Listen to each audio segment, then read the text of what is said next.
It's story time.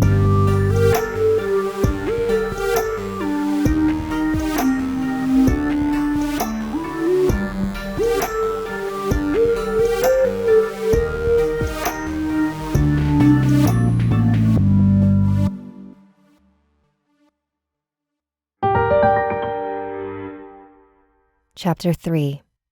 Intuition.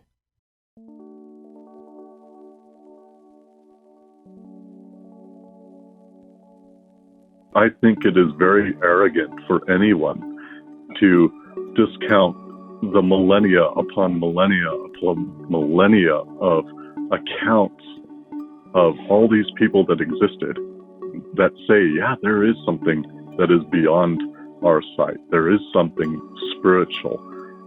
There is this spirit world. It would be very arrogant for us to just assume that just because we have a smartphone, that we are the pinnacle of all that wisdom and knowledge. We aren't. There are things that are lost to us because of westernization, because of standardization, our global communities that we're establishing. We end up losing those little bits of wisdom that have existed for centuries upon centuries. I understand skepticism. I'm a very analytical person, but logic can only take you so far. And that intuitive mind, which has usually been emphasized in indigenous societies around the world, that indigenous way of knowing is usually the more important than the rational mind. And so again, it'd be arrogant for us to just dismiss everybody that ever existed that has had these spiritual experiences as a frenzied mind, that everyone participates in, some kind of, hallucination or something. No, there's just way too many accounts to dismiss it. I can only speak from my own experience regarding the afterlife. I did have some experiences with my father after he passed. So with my father, who was a mechanic, after he had passed, he had given me this old Chevy Suburban, made out of steel. It's not one of these new things. It was a big diesel Suburban.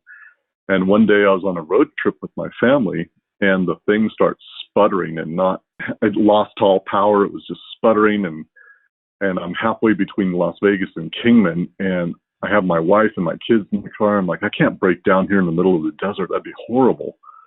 And I silently prayed to my dad. I said, Dad, I don't know what's wrong with the car, but if you can help me out or give me some advice, that'd be great. And another mile or so along, this thought comes into my head. When you get to Kingman, go to an auto parts store. So we limp into Kingman. I go to an auto parts store. My wife asked me what I'm doing. I said, I don't know. And I got out of the car. I was wandering up and down the aisles in the auto parts store. When Dad, help me out. What do I need to get? And I stop. I feel like I need to stop. And I look down and there's diesel detergent. And I felt like I need to buy that thing. Okay, so I bought that product, went outside. I'm reading the instructions on it. And the thought comes into my head, don't read the instructions. Dump the whole thing in. Okay. So I dump the whole thing in. I get back in the car. My wife looks at me like I'm insane. About 2 miles down the freeway, all the power comes back in the car. Vroom, full speed ahead. And, that was just a little bit of evidence for me, for my life, that even though my father has passed, he still cares about me. The relationship's still there. It's just that the lines of communication have changed.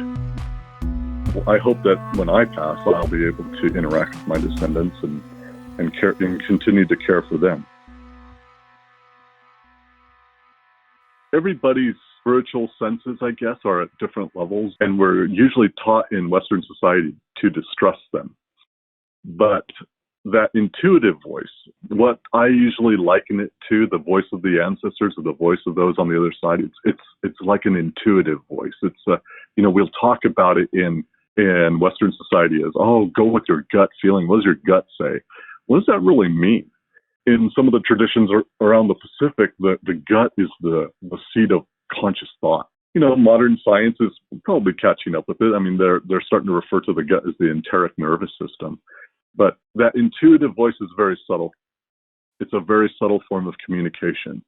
I compare it to when you're driving down the freeway and you have this little voice at the back of your head that says, take that earlier exit. And sometimes we listen, sometimes we don't. We always know when we don't, because then we hit traffic, and then we're late for something, and like, oh man, if I had just taken that earlier exit, then I would have avoided all of this. Or, that little prompting, go back home, you left the stove on, and you go back home like, thank God I went back, I would have burned down my house. We don't think a lot about that. But that's the way our ancestors communicate with us. If you start paying more attention to that, the messages become more clear. They can become more specific, not just, oh, I have a bad feeling about this. It becomes more specific, like go buy diesel detergent or whatever. To learn more about Lane and his work, visit his website in the show notes, lanewilcken.com.